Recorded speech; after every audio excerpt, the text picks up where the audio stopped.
E hara I te tauhaua herea winiata ki ngā mahi tātaki hōtaka mō ngā rangatahi I runga pau ka whakaata e ka waia hoki I roto I te reo Māori.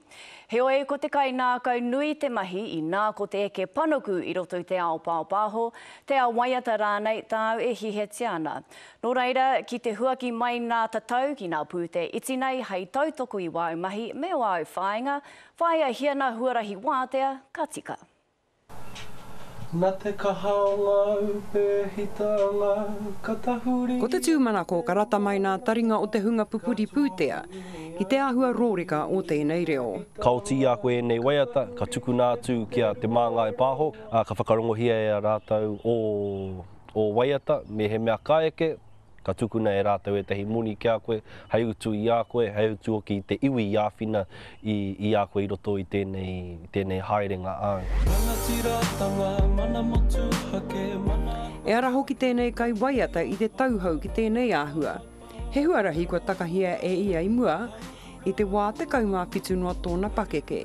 I nā ia nei he rimatau whai muriake, kua takahia anō e ia te huarahi, aha koa te uaua. Tēnei wā kei te ngana hau ki te whakaputa I te tehi anō kōpai, kei te tito kupu a hau, te kau ngā waiata o te kōpai nei, o te mahi tuatahi, he tuhi I ngā kupu, ka oti a koe ngā kupu, ka tīmata koe ki te kimikimi I ngā momo pako, I ngā oro rānei, e rata pai ana ki tō ngākau, hei kawe I tō waiata. I roto anō hoki nā piki me nā heke, ka riro, ko koe anō, te kai wānanga I au anō mahi. Hei ka whakarongohia anō e koe a ngā rā a muri mai, ka kite koe e kore koe rata ki tō reo waiata, ki te āhua rānei o tēnei wāhanga, I te mea ia rā, ka panoni o whakaaro, ka rereke rānei, ka pokake rānei.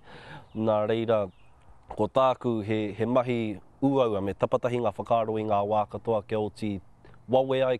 Engari aha kua pēhea te hiahia kia oti wawe tēnei kōpai. Ko te motuhenga, e kore e tāia. Hei mahi e oti I te toru rā, I te wiki ene rānei, I te wiki, I te marama kāo. Tahi tau me te hawhe tātu ki te rua tau, mā tērā takiwā e oti ai tēnei mea te kōpai. He roa. Mā te piripono ki te take he ta maiti I romiromi hia I roto I ngā mahi tapere me te reo. Ka hore e kore, ka eke ki te taumata, e whai ana e ia. Tini Molyneux, te karere.